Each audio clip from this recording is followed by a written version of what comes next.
ẹ lọ kọ́ bí wọ́n tún máa ń ṣiṣẹ́ lọ́yàrì èyí táwọn akọ́tà wa ń ṣe níbí nìyẹn àwa lọ́yà Ìlọrin tí a wà nídìí ọ̀rọ̀ yìí the right thing làwa ń ṣe àwọn ò ní ṣe the wrong thing láéláé torí pé ẹni tí ò bá ṣẹ̀ sófin àwọn ò ní bẹ òfin kí òfin ó mú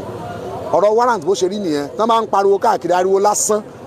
lásán ọ̀rọ̀ ariwo lásán kí ni mo wí gbogbo ayé ariwo lásán òun ni anybody no matter how highly placed tó bá ń sọ wípé warrant tó ń fi arrest rẹ̀ fake warrant tó bá ṣe pé fake warrant ni látijọ́ tí wọ́n ti wá fi sí prison yẹn ó yẹ káwọn òun ti take step tí wọ́n fi yọ kúrò tó ń nullify warrant wọn àti arrest yẹn ká ní fake ni gbogbo ayé tó bá ṣe pé fake warrant fake náà bá fi mú ó sàní tófin ní kẹ́ni tó bá mòfin ó ṣe tí ó fi kó àṣì arrest ìhún tí wọ́n fi release rẹ̀ ní tún bẹ ní prison db tí ń bá yín sọ̀rọ̀ lọ́wọ́ yìí gẹ́gẹ́ mo ti wí lẹ́ẹ̀kan wípé àwọn lọ́ọ̀yà àwọn ìgbésẹ̀ tí wọ́n gbé ìgbésẹ̀ ẹ dákun ẹ tún bá wa fi sẹ́wọ̀n di ọjọ́ míì tá tó tún ráyè padà wá àwọn lọ́ọ̀yà àwọn gangan ni wọ́n gbé ìgbésẹ̀ ọ̀hún wọ́n má sì gbé bẹ́ẹ̀ àwọn ò ní right àwọn lọ́ọ̀yà tí wọn ò ní right wọn ò ní reason láti takò wọ́n bí wọ́n ti fẹ́ nǹkan wọn nìyẹn so ìgbésẹ̀ tán gbé lónìí àwọn lọ́ọ̀yà wọn ni wọ́n fi ìgbésẹ̀ wọn béèrè ẹ tún lọ bá wọn fi wọ́n pamọ́ díẹ̀ sí i àti ìṣetán tá a fẹ́ gbà wọ́n lẹ̀ bó ṣe rí nìyẹn. Yes sir. You want to ask this question about adjournment? Yes sir. Mo ti sọ̀rọ̀ adjournment lẹ́ẹ̀kan mo ní 4th of September ni wọ́n adjourn kéèsì sí torí ipá àwọn lọ́ọ̀yà wọn ní àwọn ètí ìṣetán táwọn fẹ́ gba béèlì wọn nítorí lè yé gbogbo ayé nìyẹn mo sọ̀rọ̀ application lẹ́ẹ̀kan application tí mo ń sọ yẹn ìtumọ̀ rẹ̀ fún gbogbo ẹni tí ń gbọ́ wa láyé tí èsè lọ́ọ̀yà ni wípé àwọn lọ́ọ̀yà wọn ni wọ́n gbé ìgbésẹ̀ àti ìṣetán tá a fẹ́ béèrè béèlì wọn nǹkan míì la fẹ́ ṣe afẹ́kún ó sì túmọ̀ wà ń bẹ̀ fúngbà díẹ̀ sí ìdí tí kóòtù fi àjọ nǹkan fi wọ́n síbẹ̀ nìyẹn. ẹ dákun mo ní ìbéèrè tó fi mú lọ́ọ̀yà tí wọ́n fi gbé ìgbésẹ̀ tí kò jẹ́ kí wọ́n lè gba béèlì wọn instantly ẹ̀yin àgbàlagbà ẹ má jẹ́ sọ pé ẹ̀yin lọ́ọ̀yà ẹ̀yin àgbàlagbà rẹ̀ máa ń sọ wípé ọlọ́run má jẹ́ arógun ẹjọ́ bíi ti àwa agbẹjọ́rò. ọlọ́run jẹ́ kálukú ọmọ rẹ jọ òkè làwọn ò jẹ. kálukú ó sì jẹ náà làwọn náà ń wá. àmọ́ níbi tí ọ̀rọ̀ adé báyìí tó bá wá possible pé complainant àwọn tí wọ́n jẹ́ complainant nídìí ọ̀rọ̀ yìí tí wọ́n bá láwọn withdraw case ẹ dákun torí ọlọ́run ẹnìkan sọ pé ó possible kí kóòtù ló sọ ó take rẹ̀ pé ó ti di government case ṣé kóòtù lè take rẹ̀ up as a government case or wọ́n follow instruction complainant. ṣe rí èyí tó lè yé gbogbo ayé níbẹ̀ ni wípé ẹni tó fẹjọ́ sùn tí ó ní wọ́n ṣẹ̀wọ̀n tí wọ́n fi lọ́ọ́ mú wọn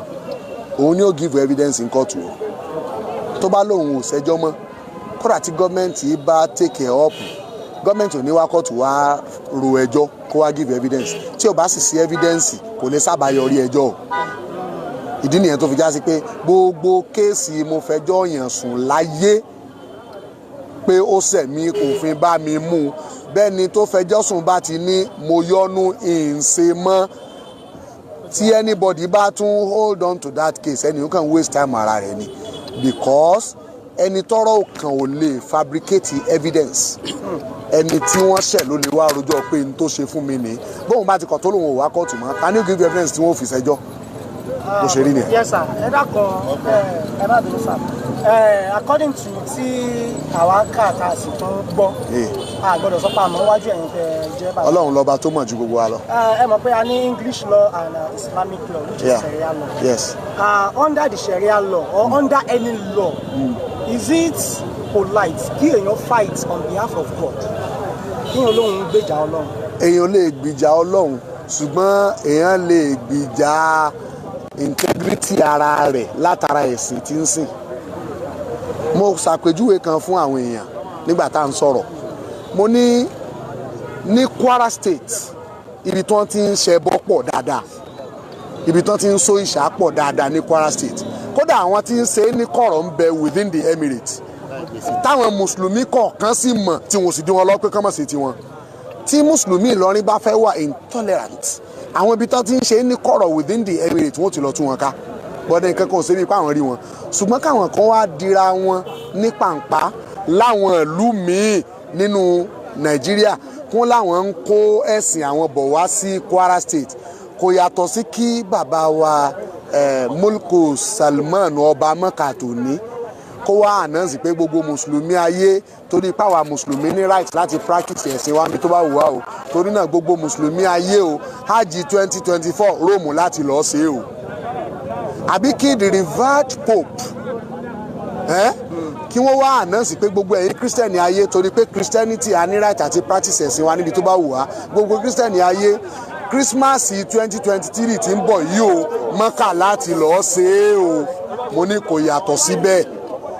kíní kan táwọn èèyàn tún mọ̀ tí wọn ò kíyèsí àti àwọn tí ń gbà wọ́n nímọ̀ràn nínú agbẹjọ́rò ni wípé kò rọrùn fún yín sà láti sọ wípé ẹ̀ ń bọ̀ wá sí inú ilé mi àbí inú compound mi láti wá ṣe tó bá wù yín òfin trespass wà èèyàn ò lè dígbàdàgbọ̀n láti state kan tó yàtọ̀ sí Kwara kó ló ń bọ̀ wá ṣe tó bá wù ọ́ nínú state àwọn kan náà ní Kwara state bàbá gómìnà Abrazak ló ní Kwara state lọ́wọ́ lónìí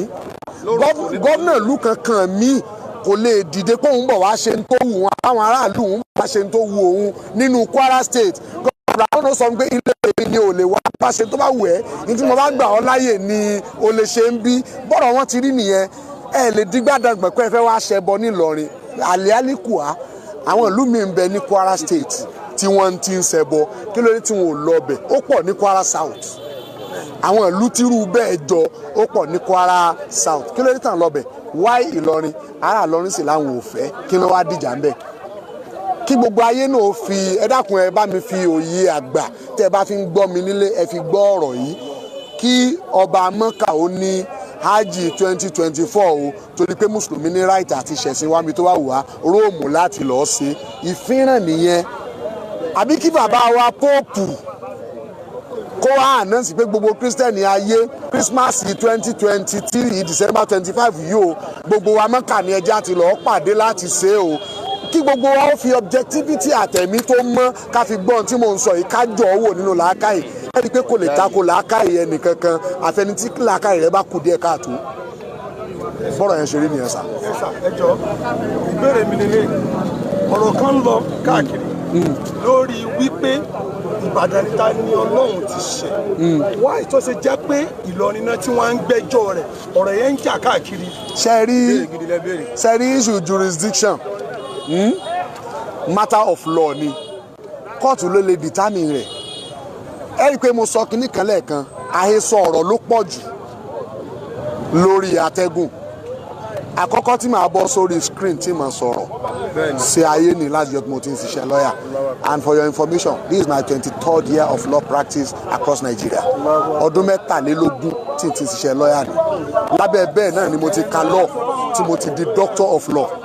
ṣẹtigẹtẹ ni mo fi sọ lẹ́ẹ̀kan wípé lọ́yà tó bá mọṣẹ́ lọ́yàrìn ẹ̀ ní máa rí lórí kámẹ́rà inú court lẹ́ẹ̀tì máa rí àbí ní àwọn bòmíì tán ti ń practice lọ wọ́n practice law ní lórí kámẹ́rà ṣẹtigẹtẹ so ṣe rí n tó bá wu kálukú ló lè máa wí káàkiri n tó bàbàrà síwájú ní wípé ṣe rí issue òfin àti jurisdiction lọ́yà sáà máa ń rí nǹkan lóríṣiríṣi perspective táwọn lọ́yà wọn bá rí wípé kò yẹ kó jásí pé Ìlọrin ni wọ́n ti gbẹ́jọ́ rẹ̀ ẹ jẹ́ kán gbé nẹ́ẹ̀sì application wa court àwọn lọ́yà wa ó fún wọn ní èsì tó tọ́ á trash ẹ̀ kóòtù ó wàá wo èyí tó bá tọ́nú ọ̀rọ̀ wa kí wọ́n sọ àmọ́ bíi táwa rò gẹ́gẹ́ bó ti yé wa tó bọ́lọ̀ ti fi mọ̀ wá tó pé ti yẹ ká ṣẹjọ́ rẹ̀ ìlàgbé wa yìí. àti ẹ̀gbọ́n wa bọ́sẹ̀ náà Ìlọrin náà làwọn. bẹ́ẹ̀ni àti ẹ̀gbọ́n pé wọ́n ní ẹni tó jẹ́. àti wípé láfikún kẹ́ tó sọ̀rọ̀ àti wípé ẹ̀ṣẹ̀ tá a ló ṣẹ̀ yìí tán ní ká mọ̀ gbé bọ̀ abẹ́dẹ̀ yìí ṣe bórí atẹ́gùn ló ti ṣẹ̀ ságbe lójú òfurufú kóòtù onímọ̀ lójú òfurufú táti lọ tíráì rẹ̀. wọ́n ní ìyá Ọ̀ṣun tí wọ́n mú nílọrin wọ́n ní talọ́lọ́run yẹn òun jẹ́ accomplish sí i wọ́n ní reason yẹn tó fi jẹ́ pé ẹni tó jẹ́ accomplish sẹ́ni tí wọ́n mú so wọ́n ní láti gbé òun náà wá sí ọ̀dọ̀ accomplish rẹ̀ kò jọra wọn kéèsì ìyá Ọ̀ṣun àti talọ́lọ́run kò jọra wọn rárá kódà gbogbo ohun tá à ń sọ yìí gbogbo ohun tí wọ́n mú wọn fún yìí kò tí ì ní í ṣe pẹ̀lú Islam àtẹ̀sìn wa àwọn èèyàn tí ó dìde sí talọ́lọ́run lórí ọ̀rọ̀ oṣù Kùránì wọn ètí ìdìde wọn múra lọ́wọ́ ni wọ́n warm up lọ́wọ́ ni èyí tí à ń ṣe lọ́wọ́ nísìn ni wípé ó bà àáfà Òkútagídí lórúkọ jẹ́ ó bà Tatúnirì Ìmámù Ọ̀fà lórúkọ jẹ́ ó bà Mufti lórúkọ jẹ́ Shehu Suleiman Farouk Oníkíjìpá àti àfà Làbíbù Àgbàjì kò sì sẹ́nìkankan tí wọ́n bà kò sí ẹnìkankan tí àwọn tó bà lórúkọ jẹ́ yẹn ni wọ́n ń ṣègbésẹ̀ lọ́wọ́ báyìí iṣu ó ya kùránì ó sun kùránì àwọn tí wọ́n bá fàyẹ̀wò tí bẹ̀rẹ̀ iṣẹ́ tiwọn kìí ṣe títí tí ẹ̀sìn là ń sọ lọ́wọ́ yìí ẹ rí i pé yẹ Ọ̀ṣun tán rì fáàsì yẹn náà kìí sọ̀rọ̀ àsọ̀sùn ló gbé dẹ́wọ̀n ọ̀rọ̀ wípé ó ba bàbá wa Òkútagídí lórúkọ jẹ́ ló gbé dẹ́wọ̀n so káwọn èèyàn mọ̀ míngò rẹ̀ papọ̀ kò jọra wọn rárá. Ọlọ́run bá ṣàlékún àlàkà yìí. àmín. Yẹ́sà ní Parísà ìmọ̀ràn pàtàkì fún gbogbo àwọn tí wọ́n ń bẹ online tẹ́lómi ń kọ́mẹ́ǹtì pé ẹ̀sìn jàgídíjàgan ni ẹ̀sìn tẹ̀ ń sìn ẹ dákun ẹ fún wọn mọ̀ràn. ẹ jẹ́ kí n fún gẹ́gẹ́ bí ìmọ̀ràn gbogbo wa tí à ń wo fídíò oríṣiríṣi tí kálukú wa ń kọ́mẹ́ǹtì bó ti wù wá àkíyèsí tí ń kọ́kọ́ pè wá sí ni wípé àwọn tí wọ́n bọ́ sórí line tí wọ́n ń bú bàbá wa Ọba Ìlọrin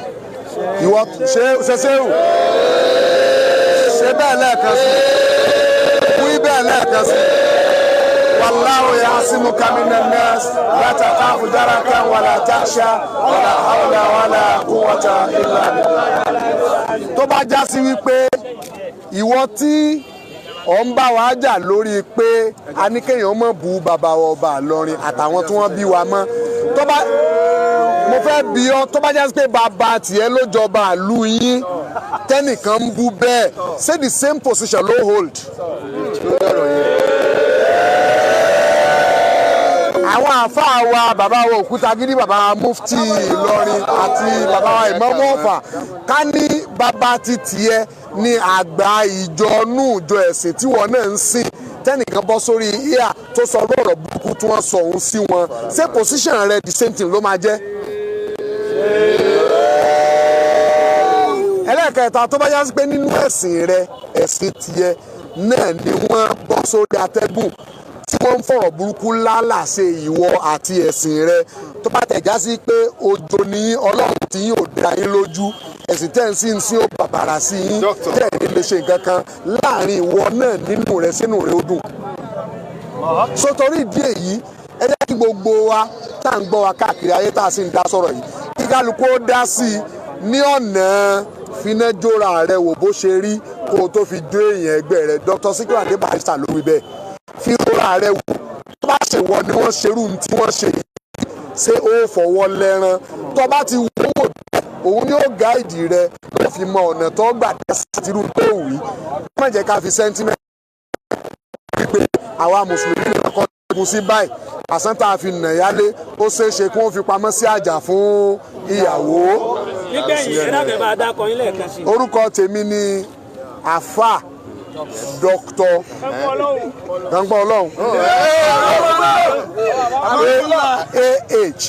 Saddam Fọlọ́runṣọ́ Fàgbà Ìlọrin àmọ́ ọ̀la. Àmín. Abasọ̀rọ̀ káfíńtà. Àwọn méjìlá wà connected. Bẹ́ẹ̀ni. Ẹ ṣe ọ̀gá ni sà. Ó náà gbé bọ́lẹ̀. Tó ti délé rẹ̀ látẹ̀kọ́. Ní pọ́ńbẹ́.